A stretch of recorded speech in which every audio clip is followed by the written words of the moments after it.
Democrats are in a panic after Wesley Hunt proves illegals gave them 18 stolen House seats. Watch. The American people and the census manipulation that Democrats have been using to influence American elections for years. In 2018, Republican leadership, including the president himself, called for a citizenship question to be included in the 2020 census reports. To no one's surprise, when the Democrats took control, these requests went unanswered, and the question of citizenship was waived. But the fact remains that the concept of sanctuary cities and radical blue states ignoring immigration law and using the illegal population to manipulate the lines of congressional districts is in fact unconstitutional. Not only are there severe constitutional concerns from the inclusion of illegal immigrants, but the Census Bureau admitted to having made several, quote, errors in their 2020 census report. Convenient, seeing that as in 2020, Donald Trump was on top of the ticket.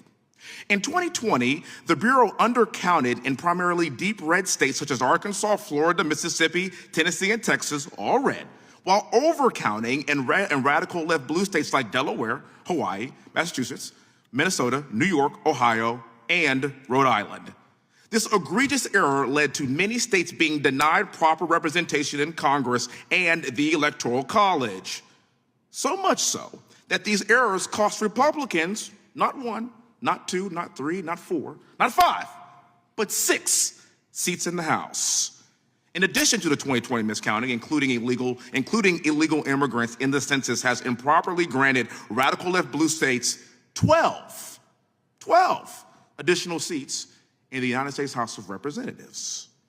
It's a total of 18 seats gained.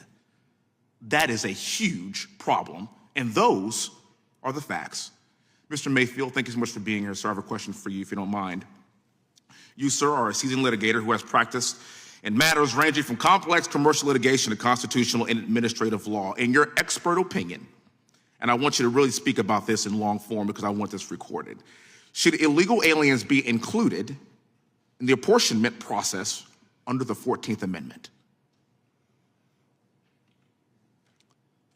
The Supreme Court has never directly addressed that, Congressman.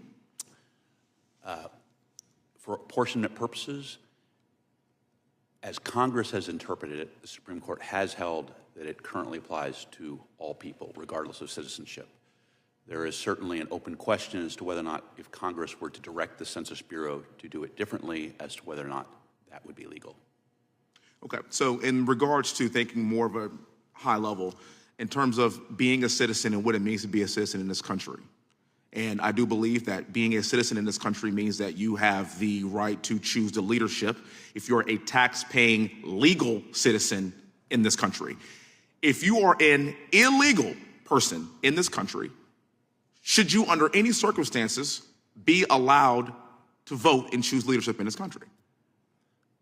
That wouldn't be an expert opinion. As a citizen, I would object to that. And what about you, Ms. Rodriguez? I also object to that. Mr. Miller? Correct. Citizens should not be, illegal aliens should not be voting. And that applies to you also, Mr. Young. I'd love to hear your response to this question. Non-citizens are not allowed to participate in federal elections. Okay. Are they participating in federal elections? The studies have shown that there are very few instances in which they have. So that number needs to be 0. And as somebody who is a proud Texan, we and in Florida have done our best to get that number to 0. And in spite of the fact that I just voted a couple of weeks ago, and we voted with paper ballots that we had to show an ID for, that they didn't verify my address and where I lived. And then I had to put said piece of paper through a machine, copied it, they gave me another copy, then they gave me my very proud I voted sticker.